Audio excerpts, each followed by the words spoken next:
statement. All right, well, it's good to see everybody, and in lieu of recent circumstances, it's good to be seen. I want, obviously, the focus to be on our basketball team, but I think it's probably important to explain what's gone on here in the last month relative to me, so we don't have any question, speculation. About a month ago, I was diagnosed with bladder cancer, high-grade bladder cancer. And through a series of extremely fortuitous events, we were able to get in, get the little polyp tumor, whatever you want to call it, get it out, and everything since that time has been all clear, all clear, all clear. So essentially, from having heard that a month ago in the obvious uncertainty of what could be your next thing that you have to go through and deal with, essentially I went from having high-grade bladder cancer a month ago to being totally cancer-free at this juncture. So I've been in the office this week and planning practices, and I've watched the last couple practices, and we'll be back on the floor full-time starting Monday, much to the players' chagrin. So that's good news. So our basketball team, we've got a chance. A year ago at this time, we had so many question marks that it was hard to even know where to start. But I thought that this group of kids really overachieved last year and got to the point where we were competitive, probably a game or two away from the NCAA tournament. Played the better teams in our conference straight up and tough. So, we're encouraged. We now don't have those same question marks where we had question marks before. We have answers. We've got strong players, at least at 4 of the positions that we're pretty sure can play at a high level. And we've got some young players that should be able to fill in those other spots. We've got great senior leadership in Harper Kemp and Jorge Gutierrez. Kids that are proven winners, know how to play tough, smart. They've set a great example for our young players. We've got some sophomores that Alan Crabb was freshman of the year last year, and he's no longer a freshman, much more confident. We know what Alan can do. Brandon Smith ran our club very well last year. We had Justin Cobbs, transfer from Minnesota. That's a real good player that can play the 1 and the 2. Richard Solomon is no longer a freshman. Although sometimes we have to check, but he's made great progress and has great upside, and we've got some good young big people as well. I guess if I had one concern, it would be we're maybe short 1 or 2 players from a depth perspective in the event something bad would happen. So, but I like our basketball team. They had a chance to go to Europe, and I think that really helped them get to know each other better. It's a hard-working group with good work ethic. Reasonable to good talent that I think we have a chance to be pretty competitive. We're excited about the league. I think the league's going to get better as we go along. Obviously, we've got some good coaches that have had great success and are now starting to establish themselves in their program. So I will say this as we open it up for questions.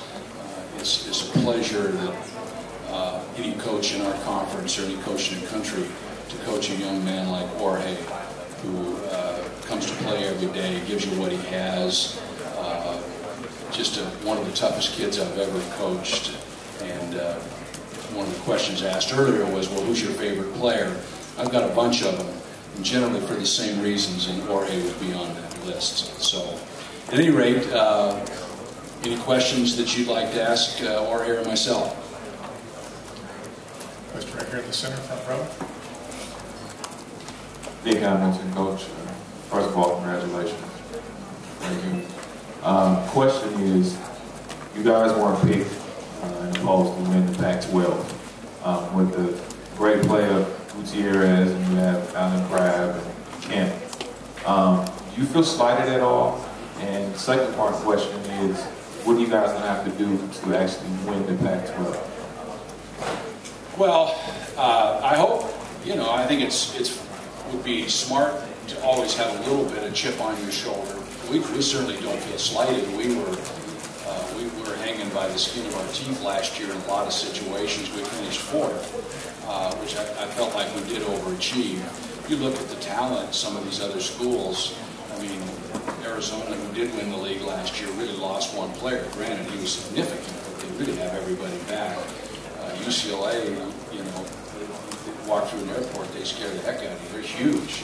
You know, you've got to think that UCLA is going to be awfully good. I like our basketball team. We're not too worried about what anybody else thinks about us. I think that we've got to stay healthy. We've got to develop some depth, and we've got to have our key people perform, which I don't think is unusual that anybody would say anything differently. For me, the idea of being competitive and having an opportunity to compete for a championship is all you really can ask, and I think we're in that position. Right-hand side, third row. Yeah, Mike, what will your physical limitations be, if any, as you go forward for this season? None. Absolutely none. It's just a matter of getting your strength back. I mean, I'm moving along smartly. Lost a little weight, which I don't think I'd recommend it as a way to diet necessarily, but no, I've got no limitations. It's just a matter of getting your strength back and being 100%. I'll probably watch myself a little bit, but I was in the office 6 hours yesterday and we sat, watched the whole practice. No, I have no limitations. On the right-hand side, fifth row back. Mike, what kind of player is Justin Cobbs, and what role do you see in our plan you guys get started? Justin's good. I mean, he's just a little inconsistent. I think that, like a lot of young players, of which we've got 2 or 3, he tends to lose focus. And when he loses focus, he makes mistakes that would bother us. When he's focused and playing like he can, he's very good. He's strong, he's fast, he's explosive.